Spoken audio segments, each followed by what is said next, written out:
Hello guys, ഇന്നൊരു special day ആട്ടോ. ഇന്ന് പുത്തങ്കാവ് അമ്പലത്തിൽ തൂക്കമാണേ. എന്നെ കണ്ടിട്ട് ആരും പേടിക്കില്ല, ഞാൻ എഴുന്നേറ്റ വഴിയാട്ടോ. അവിടെ ഓപ്പോസിറ്റ് വീട്ടിൽ നിന്ന് തന്നെ തൂക്കം കൊടുക്കുന്നുണ്ടായിരുന്നു കേട്ടോ. അപ്പോൾ അതിൻ്റെ സൗണ്ടൊക്കെ നിങ്ങൾ കേൾക്കുന്നത്. പിന്നെ അവിടുത്തെ വല്യമ്മ എന്നോട് പറഞ്ഞത് തൂക്കം കൊടുക്കാമെന്ന് പറഞ്ഞാൽ ദേവിയുടെ കല്യാണം നടത്തുന്ന പോലെ നാട്ടോ. കല്യാണം എങ്ങനെ നടത്തുന്നത് ആ രീതിയിലാണ് കേട്ടോ ഒരുക്കങ്ങളെല്ലാം. അത്യാവശ്യം എല്ലാവരെയും വിളിച്ചിട്ടുണ്ടായിരുന്നേ. അപ്പോൾ ആ കൂട്ടത്തിൽ എൻ്റെ കസിൻസും ഉണ്ടായിരുന്നു കേട്ടോ. ഞങ്ങൾ സദ്യയൊക്കെ കഴിച്ചിട്ടാട്ടോ തൂക്കം കാണാൻ നിന്നത്. എൻ്റെ അറിവിൽ തൂക്കം എറണാകുളം ജില്ലയിൽ കാട്ടിക്കുന്ന്, അരയങ്കാവ്, പുത്തങ്കാവ് ഭാഗങ്ങളിലാട്ടോ ഞാൻ കൂടുതലും കേട്ടേക്കുന്നത്.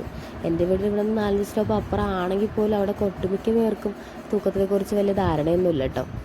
തൂക്കം വരുന്ന വീട്ടിൽ കുറച്ച് നേരം ബൈറ്റ് ചെയ്തതിന് ശേഷമേ തൂക്കം അമ്പലത്തിട്ട് ഇറങ്ങുള്ളൂ കേട്ടോ. ഇവിടെ ഒരു 11:30 കൂടി ഇറങ്ങിയായിരുന്നേ.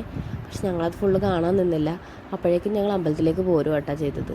അമ്പലത്തിൽ ചെന്ന് കഴിഞ്ഞപ്പോൾ ഇത്രയും ദിവസം ഓരോ സാധനം വെച്ച് മതി എന്ന് പറഞ്ഞാൽ തൊട്ട് വാശിയൊക്കെ പിടിക്കാൻ തുടങ്ങി കേട്ടോ. അപ്പോൾ ഇനി ഇത്രയൊക്കെ ഉള്ളൂ കേട്ടോ. ഇനി അടുത്ത വീഡിയോയിൽ പറയാം കേട്ടോ ബാക്കി.